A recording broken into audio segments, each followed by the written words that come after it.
ओम शांति। आज बाबा मेरे लिए क्या कहा है। 6 अगस्त 2021 के साकार रूप से चले हुए बाबा की मधुर महावाक्य।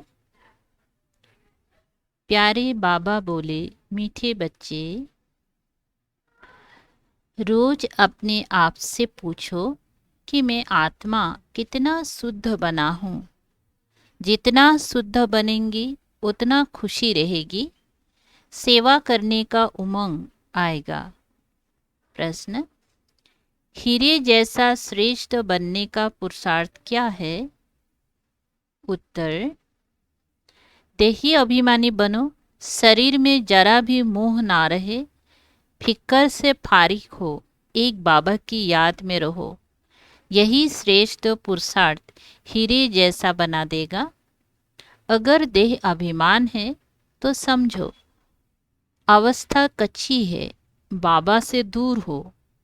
तुम्हें इस शरीर की संभाल भी करनी है, क्योंकि इस शरीर में रहते कर्मातीत अवस्था को पाना है। गीत बजा है, मुखड़ा देख ले प्राणी। ओम शांति। बाप बच्चों को समझाते हैं कि जिसके युग बल से पाप कटते हैं उनको खुशी का पारा चढ़ जाता है। अपनी अवस्था को आपे ही बच्चे जान सकते हैं। जब अवस्था अच्छी होती है तो सर्विस का शौक बहुत अच्छा होता है। जितना जितना शुद्ध होते जाएंगे उतना औरों को भी शुद्ध अथवा योगी बनाने का उमंग आएगा, क्योंकि तुम राजयोगी व राज ऋषि हो। हठयोग ऋषि तत्वों को भगवान मानते हैं, राजयोग ऋषि भगवान को बाप मानते हैं। तत्वों को याद करने से उन्हों के कोई पाप नहीं कटते हैं। तत्वों के साथ योग लगाने से कोई बल नहीं मिलता है। कोई भी धर्म वाले योग को जानते नहीं हैं, इसीलिए कोई भी सच्चा योगी बन वापिस नहीं जा सकते। अभी तुम बच्चे अपनी अवस्था खुद भी जान सकते हो। आत्मा जितना बाप को याद करेगी उतना खुशी होगी। अपनी जांच रखनी है। बच्चे भी 1-2 की अवस्था को, अपनी अवस्था को जान सकते हैं। देखना है हमारा कोई शरीर में भान तो नहीं है। देह अभिमान है तो समझो हम बहुत कच्चे हैं, बाबा से बहुत दूर है। बाप फरमान करते हैं, बच्चे तुम्हें अब हीरे जैसा बनना है। बाप देही अभिमानी बनाते हैं। बाप को देह अभिमान होता नहीं, देह अभिमान होता है बच्चों को।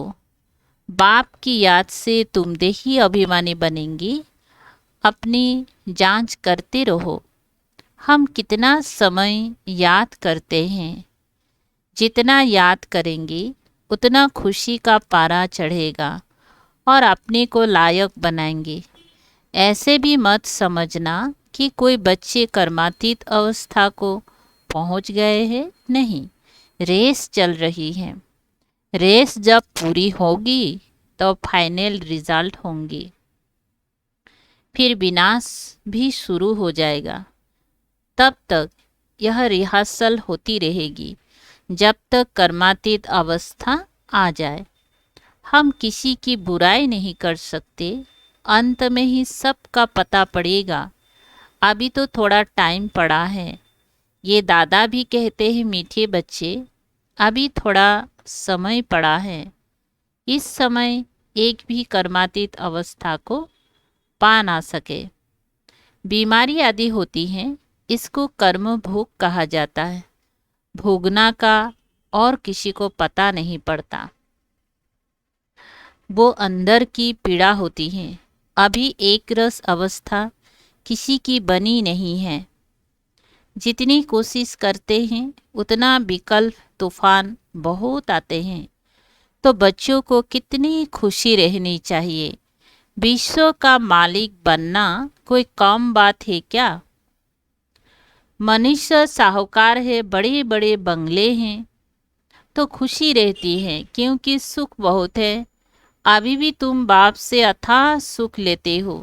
जानते हो बाबा से हम राजाएं लेंगी। शांति में इतना खुशी नहीं होती जितनी धन में खुशी होती है। सन्यासी घर बार छोड़ जाए जंगल में रहते थे, कभी पैसा हाथ में नहीं रखते थे, सिर्फ रोटी लेते थे। अभी तो कितने धनवान हो गए हैं, सबको पैसे की चिंता बहुत है।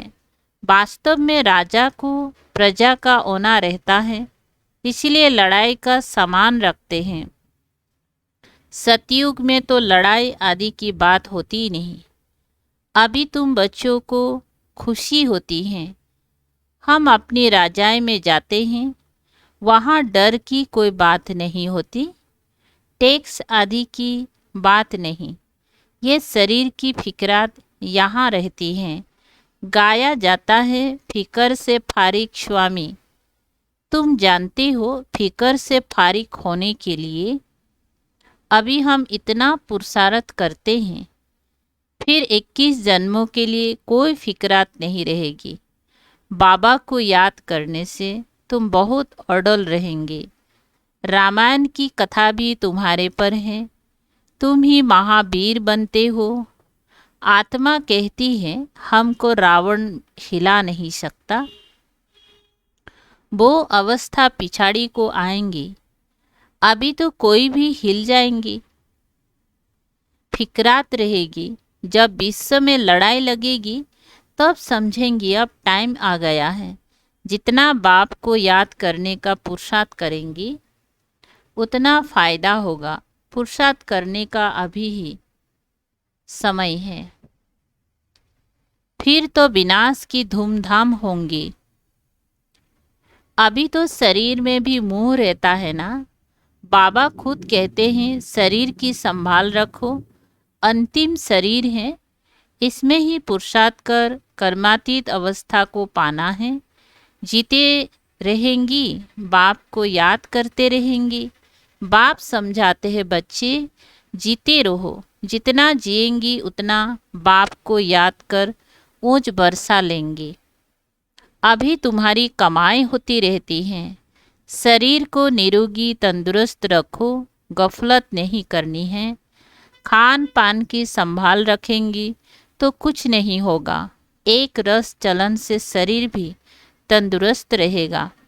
ये अमूल्य तन है, इसमें पुरुषार्थ कर देवी देवता बनते हो तो बलिहारी इस समय की है। खुशी रहनी चाहिए। जितना बाप और वर्षे को याद करेंगी उतना नारायणी नशा चढ़ा रहेगा। बाप की याद से ही तुम ऊंचते ऊंच पद पाएंगे। देखना है हम कितना खुशी में, कितना फकुर में रहते हैं। गरीबों को तो और ही खुशी रहनी चाहिए। साहूकारों को तो धन का फिक्र रहता है। तुम्हारे में कुमारियों को तो कोई फिक्र नहीं है। हाँ, कोई के मित्र संबंधी गरीब है तो संभाल रखनी पड़ती है। जगाते भी रहना है। अगर नहीं जगते हैं तो फिर कहाँ तक मदद करते रहेंगे। बाबा कहते हैं ना, तुम सर्विसेबल खुद बनो, वह स्त्री को रूहानी सर्विस में दो। तुम हो बाबा के मददगार। मदद तो सबको चाहिए ना। अकेला बाप भी क्या करेगा। कितनों को मंत्र दे, हम तुमको देते हैं, तुमको फिर औरों को देना है। कलम लगाना है। बच्चों को कहते रहते हैं जितना हो सके मददगार बनो, मंत्र देते जाओ। तुम्हारे शास्त्र में भी है कि सबको पैगाम दिया था कि बाप आया है, बरसा लेना है तो बाप को याद करो। देहधारियों को याद नहीं करो। अपने को आत्मा समझ बाप को याद करो। क्या बताया? अपने को आत्मा समझ बाप को याद करेंगे तो तुम्हारे विकर्म विनाश होंगे और वर्षा मिल जाएगा। गीता तो बहुत सुनाते हैं। उसमें प्रसिद्ध अक्षर है मन मना भव। बाप को याद करो तो मुक्ति को पाएंगे। सेना से भी ये पसंद करेंगे। मध्याजी भव अर्थात जीवन मुक्ति। बच्चे बाप के बनते हैं तो बाप कहते हैं, बच्चे तुम्हारी आत्मा पतित है, पतित चल नहीं सकेंगी। ये समझने की बातें हैं।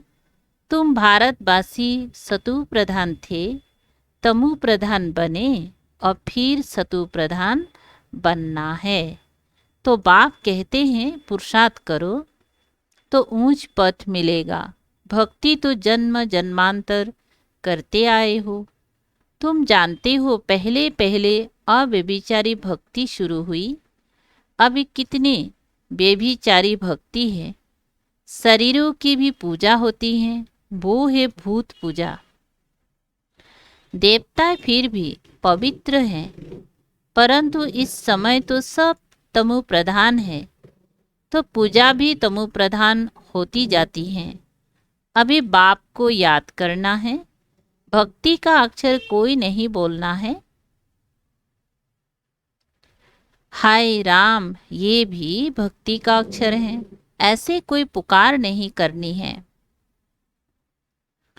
इसमें कुछ भी उच्चारण करने की बात ही नहीं। ओम शांति भी घड़ी घड़ी नहीं कहना है। शांति माना अहम आत्मा शांत स्वरूप है, सो तो है ही। इसमें बोलने की बात ही नहीं रहती। दूसरे कोई मनुष्य को कहेंगी ओम शांति, वो तो अर्थ जरा भी नहीं समझेंगी। वो लोग तो ओम की बड़ी बड़ी महिमा करते रहते हैं। तुम तो अर्थ समझते हो, फिर ओम शांति कहना भी फालतू है। हाँ, एक दो से ऐसे पूछ सकते हो, शिव बाबा की याद में हो? जैसे हम भी बच्ची से पूछता हूँ, ये किसका श्रृंगार करती हो? बोलती है शिव बाबा के रथ का। ये शिव बाबा का रथ है ना, जैसे हुसैन का रथ होता है ना। घोड़े को श्रृंगार करते हैं। घोड़े का अर्थ नहीं समझते हैं। धर्म स्थापन करने वाले जो आते हैं, उनकी आत्माएं पवित्र होती है। पुरानी पतित आत्मा धर्म स्थापन कर ना सके। तुम धर्म स्थापन नहीं करते हो, शिव बाबा तुम्हारे द्वारा करते हैं, तुमको पवित्र बनाते हैं। वो लोग भक्ति मार्ग में बहुत श्रृंगार आदि करते हैं। यहाँ श्रृंगार पसंद नहीं करते। बाप कितना निरहंकारी है। खुद कहते हैं हम बहुत जन्म के अंत के भी अंत में आता हूँ। पहले सतयुग में होगा श्री नारायण, श्री लक्ष्मी से भी पहले श्री नारायण आएगा। वो तो बड़ा होगा ना, इसीलिए कृष्ण का नाम गाया हुआ है। नारायण से भी कृष्ण की महिमा जास्ती करते हैं। कृष्ण की ही जन्माष्टमी मनाते हैं, नारायण का बर्थडे नहीं मनाते। ये कोई नहीं जानते कि कृष्ण सो नारायण नाम तो बचपन का ही चलेगा, है ना। फलाने ने जन्म लिया, उसका बर्थडे मनाते हैं, इसीलिए कृष्ण का ही मनाते हैं। नारायण का किसी को पता नहीं। पहले पहले शिव जयंती, फिर है कृष्ण जयंती, फिर राम की। शिव के साथ गीता का भी जन्म होता है। शिव बाबा आते ही है बहुत जन्मों के अंत के जन्म में। बुजुर्ग अनुभवी रथ में ही आते हैं। कितना अच्छा समझाया हुआ है, तो भी किसी की बुद्धि में नहीं आता। बाप कहते ये ज्ञान प्राय लोप हो जाता है। जब मैं आकर सुनाऊं तब तुम भी सुना सकते हो। अभी तुम बच्चे जानते हो, हम भविष्य में एक्यूरेट ये देवी देवता बनेंगी। बाबा ने 2-3 प्रकार के साक्षात्कार किए थे। ये बनूंगा, ताज वाला बनूंगा, पगड़ी वाला बनूंगा। 2-4 राजाई के जन्मों का साक्षात्कार किया था। अभी तुम समझ सकते हो इन बातों को दुनिया में और कोई समझ नहीं सकते। हाँ, इतना समझते हैं, अच्छा कर्म करेंगी तो अच्छा जन्म मिलेगा। अभी तुम पुरुषार्थ ही भविष्य के लिए कर रहे हो, नर से नारायण बनने का। तुम जानते हो हम ये पद पाएंगे, ये खुशी जास्ती उनको रहेगी जो कर्मातीत अवस्था को पाने का पुरुषार्थ करते होंगे, करते रहते होंगे। कहते हैं बाबा हम तो मम्मा बाबा को फॉलो करेंगी, तब तो तख्त पर बैठ सकेंगी। ये भी समझ चाहिए कितनी हम सर्विस करते हैं और कितना खुशी में रहते हैं। खुद खुशी में रहेंगी तो दूसरों को भी खुशी में लाएंगी। अंदर कोई खराबी होंगी तो दिल खाती रहेगी। कोई कोई आकर कहते हैं बाबा हमारे में क्रोध है, ये भूत है हमारे में। फिक्र की बात हुई ना, भूत को रहने नहीं देना चाहिए। क्रोध क्यों करे, प्यार से समझाना होता है। बाबा कोई पर क्रोध थोड़े ही करेंगे, शिव बाबा की महिमा है ना। बहुत फालतू झूठी महिमा भी करते हैं। मैं करता हूँ, मैं करता क्या हूँ, मुझे कहते हैं आकर पतित से पावन बनाओ। जैसे डॉक्टर को कहते हैं हमारी बीमारी दूर करो, वो दवाई दे, इंजेक्शन लगाते हैं, सो तो उनका काम ही है, बड़ी बात थोड़ी है। पढ़ते ही है सर्विस के लिए, जास्ती पढ़ते हैं तो जास्ती कमाई करते हैं। बाप को तो कोई कमाई नहीं करनी है, उनको तो कमाई कराना है। बाबा कहते मुझे तुम अविनाशी सर्जन भी कहते हो, यह जास्ती महिमा कर दी है। पतित पावन को कोई सर्जन नहीं कहा जाता, ये सिर्फ महिमा है। बाप तो सिर्फ कहते हैं मुझे याद करो तो तुम्हारे विक्रम विनाश होंगी। बस मेरा पाठ ही है तुमको ये समझाने का कि मामे कम याद करो। जितना याद करेंगे उतना ऊंच पद पाएंगे। ये है ही राजयोग का ज्ञान। गीता जिन्होंने पढ़ी है उनको समझाना सहज होता है। तुम पूज्य राजाओं के राजा बनते हो, फिर पुजारी बनेंगे। तुमको मेहनत करनी है। तुम विश्व को पवित्र बनाते हो, कितना भारी मर्तबा है। तुम सब अंगुली देते हो कलयुगी पहाड़ को पलटाने, बाकी पहाड़ आदि कुछ भी है नहीं। अब तुम जानते हो नई दुनिया आनी है, इसीलिए राजयोग जरूर सीखना है। बाप ही आकर सिखलाते हैं। सतु प्रधान बनना है। जो कल्प पहले बने होंगे उनको समझाने से जचेगा। बात तो ठीक कहते हैं, बरोबर बाप ने कहा था मन मना भव। अक्षर संस्कृत है, बाप तो हिंदी में कहते हैं मुझे याद करो। अभी तुम समझते हो हम कितने ऊंच धर्म ऊंच कर्म वाले थे। तब तो गायन है 16 कला संपूर्ण।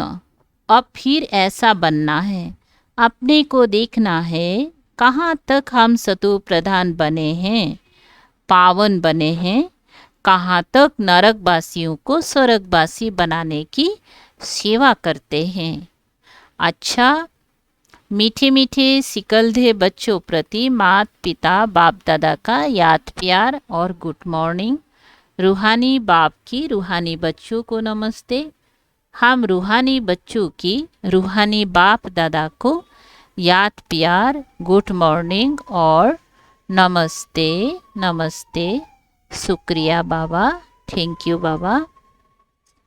धारणा के लिए मुख्य सार है बाप समान निरहंकारी। बाप समान निरहंकारी बनना है। इस शरीर की संभाल करते हुए शिव बाबा को याद करना है। रूहानी सर्विस में बाप का मददगार बनना है। नंबर 2, अंदर में कोई भी भूत को रहने नहीं देना है। कभी किसी पर क्रोध नहीं करना है। सबसे बहुत प्यार से चलना है। माता पिता को फॉलो कर तख्त नसीन बनना है। आज का वरदान है सहन शक्ति की विशेषता द्वारा दूसरे के संस्कारों को परिवर्तन करने वाले दृढ़ संकल्पधारी भव। विस्तार, जैसे ब्रह्मा बाप ने ज्ञानी और अज्ञानी आत्माओं द्वारा इंसल्ट सहन कर उसे परिवर्तन किया, तो फॉलो फादर करो। इसके लिए अपनी संकल्पों में सिर्फ दृढ़ता को धारण करो। ये नहीं सोचो कि कहाँ तक होगा, सिर्फ थोड़ा पहले लगता है कैसे होगा, कहाँ तक सहन करेंगे। लेकिन अगर आपके लिए कोई कुछ बोलता भी है तो आप चुप रहो, सहन कर लो, तो वो भी बदल जाएगा। सिर्फ दिल शिकस्त नहीं बनो। स्लोगन, संगम पर सहन कर लेना, झुक जाना, यही सबसे बड़ा महानता है। संगम पर सहन कर लेना, झुक जाना, यही सबसे बड़ी महानता है। अच्छा, ओम शांति। शुक्रिया बाबा, थैंक यू बाबा।